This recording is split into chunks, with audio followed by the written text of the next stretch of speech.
Are you trying to get a lot more done in the time you have? Or even pare back how much work has spilled over into your evenings and weekends, so you need to get more done in less time?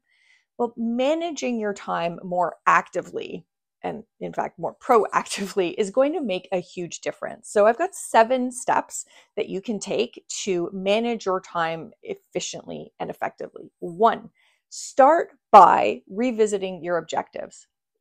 Probably one of the most important things we miss in time management is not just about a random to do list of things that came into our inbox or got delegated to us in a meeting.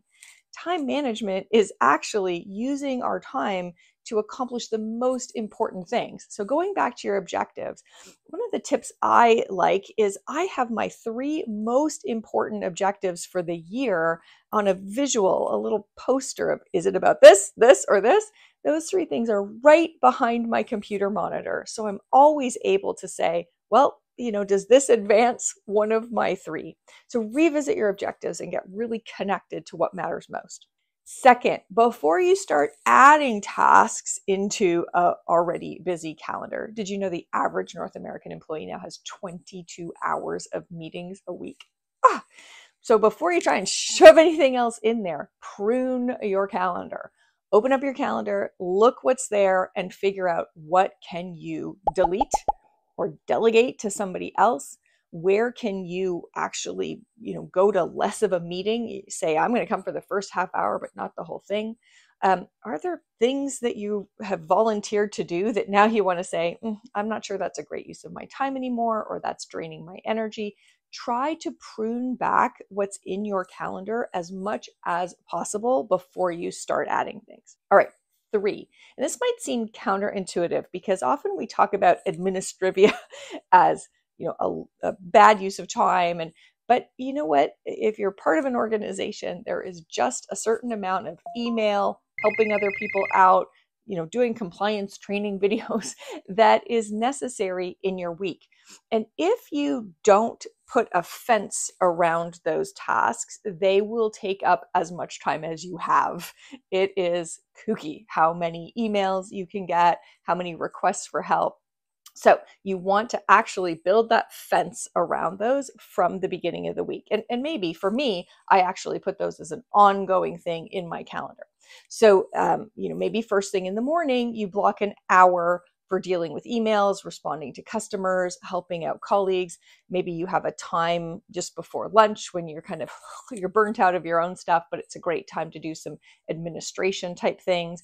Maybe you block every Friday afternoon for anything corporate requires you to do, some performance management thing or uploading into Salesforce, whatever it is. But counterintuitively, when you make space for those, but put that very solid fence around those administrative tasks, it really helps you manage your time. So you say, yep, I'll do those things and I'll work as efficiently as I possibly can on them, but it's only an hour a day I'm doing this.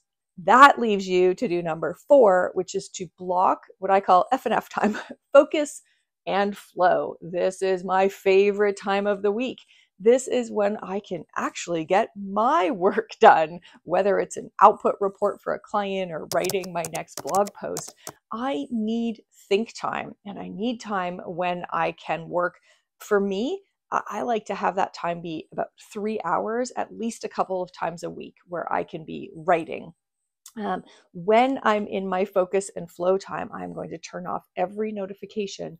I'm going to move my phone out of sight, because we know if your phone is within sight, it can distract you even if no bells or whistles go off. So just move your phone out of sight. That focus and flow time. Now, 3 hours may not suit your job. That's my job and writing and that sort of thing. But a minimum of 45 minutes, and preferably 2 45-minute chunks together with a 5-minute kind of get up and move and get a drink of water break. Block that focus and flow time in. Find as many chunks of that as you can in your week. That will make you more productive, but also happier. It feels great to do meaningful work. Okay, step 5, as you block you've got your admin time now all fenced off, you've got your focus and flow of doing your personal priorities. The only thing that I'm going to say before you get working is look for any spots where there's something that someone was counting on you to do and it's not going to happen. It just doesn't fit. Identifying those kinds of concerns or consequences is really important when you're in a team. So it may be that you need to validate your prioritization with your manager.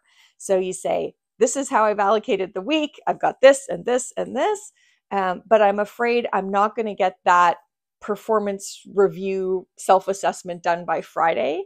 Is it okay if I push that into next week? And your manager may say, yeah, that's totally fine.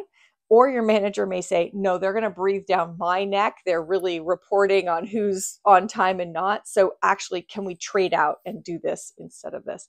If it's something where it's a colleague that or a customer that will face the consequences of you deprioritizing something, just make sure that you're communicating that so people have a heads up and not a big surprise. Okay, 6. Now you've got that week mapped out. Play it like a game. I have the most hilarious clock. It's not even a clock. It's a timer. It looks like a Fisher-Price toy. It's called a time timer, and it has a big manual red dial. I set that when I'm in any one of my tasks, whether it be that email and collaboration time, admin time, whatever it is. I set it and I say, I'm doing invoices until that time timer beeps. As soon as it beeps, nope, I'll have to come back and do more later because I'm protecting my focus and flow time.